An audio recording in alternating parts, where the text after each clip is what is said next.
Have you ever wondered why everything is a subscription nowadays? From streaming services to grocery delivery to software service to personal grooming. It feels like we are constantly shelling out money every month to keep access to the things we want. Due to its predictable revenue stream and lower upfront cost, subscription-based models have become much more popular in the last decade.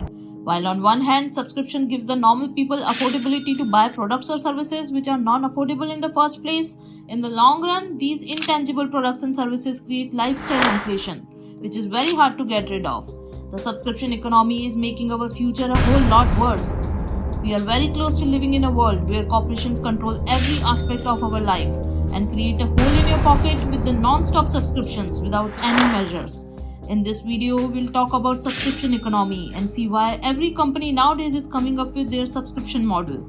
In fact, the companies like Twitter and Meta, whose revenue model was edge business at one time, are now coming up with the subscription-based service.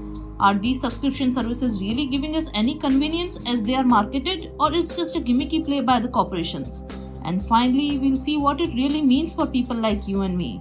So if you are interested to know more about the reality of the subscription-based economy we are living in, then stick around.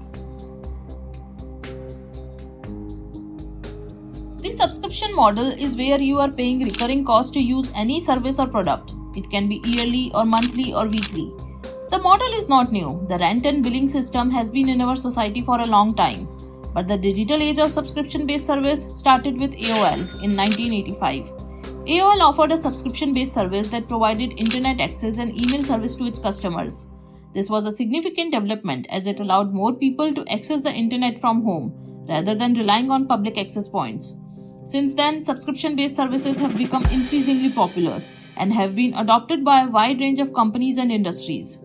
In fact, the amount consumers are spending on subscription are also at an all-time high.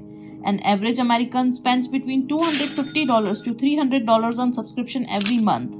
Pandemic also accelerated the growth of subscription-based models. Most people question why subscription models are getting popular when companies can get more money by selling the product one time and use the money to grow further.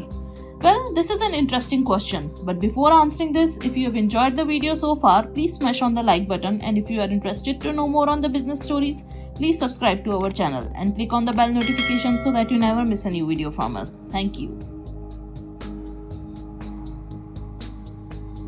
The main reason that subscription models are becoming popular is because it's a stable source of income for companies. You know which businesses are most popular or are most likely to raise funds and grow? The one where the customer acquisition cost is low and the total lifetime value of a customer is high.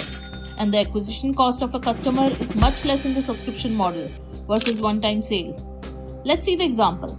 Assume if a company is launching a premium coffee machine and it costs $500. So will you buy this coffee machine? Most likely no, as it is hard for a normal person to spend $500 upfront on a coffee machine.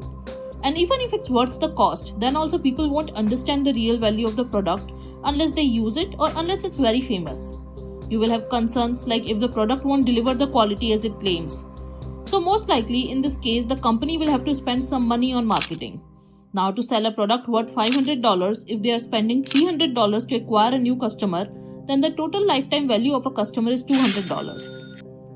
Now consider the second scenario. If the same company is launching this coffee machine for $100 and selling it with premium coffee packets as a monthly subscription, you will get 30 packets of this premium coffee for $15. Now, if you are a coffee lover, it's very likely you will get this product, as it's still much cheaper than the coffee you grab on your way to office.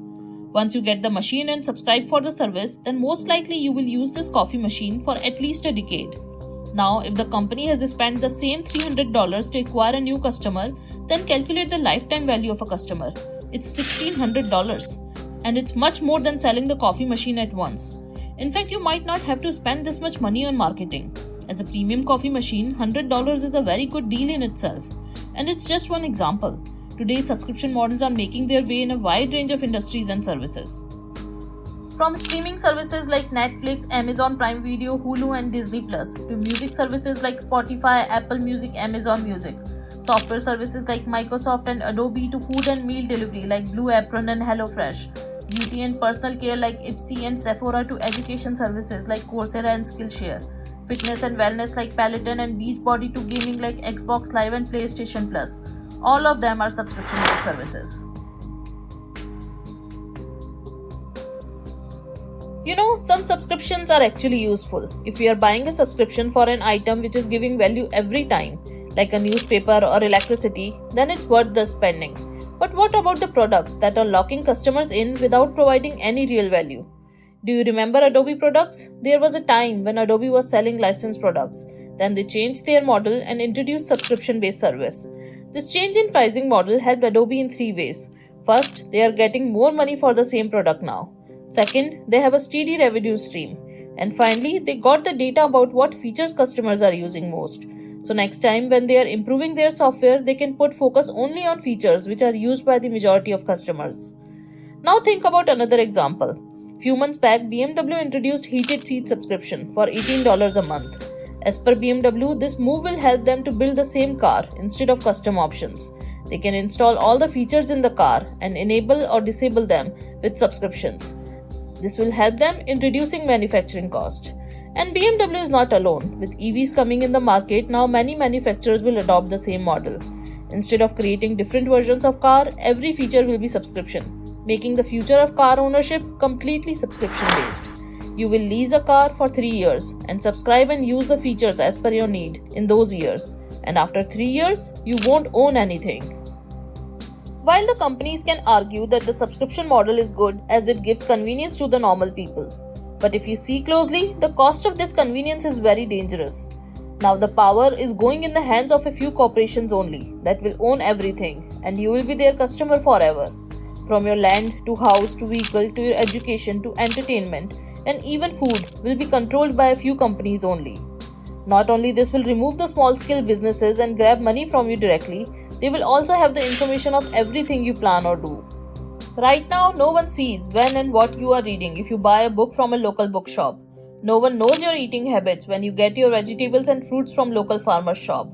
Now when everything will become subscription based, then think about that situation. It will be completely different. Companies already know what are you searching or watching on the internet. With everything going subscription based, they will know what knowledge you are consuming on day-to-day basis.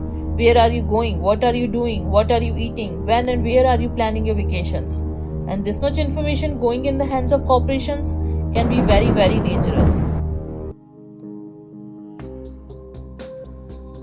Subscription-based services have become increasingly popular in the last decade, and this trend is expected to grow even more in the future. As consumers are becoming more accustomed to the convenience and flexibility of the subscription-based services, and an average American spending hundreds of dollars every month on subscriptions, more companies will adopt this model in order to meet customer demand. Only the future will tell us if we ever see a breaking point in this model. But for now, the future of subscription-based services is likely to be shaped by a combination of customer demand, technological innovation, and industry trends. As this market continues to evolve, it will be interesting to see how companies adapt and innovate in order to stay ahead of the curve. So, that's about the subscription service today. Let us know what you think about the subscription-based economy. Also, let us know what subscriptions you own. If you have enjoyed this video, please do like it. If you are new here, please subscribe to our channel and help us grow. We are trying to bring more amazing business stories to you. Also, let us know what other business stories you would like to see. With that said, I shall catch you in the next one. Thank you and have a nice day.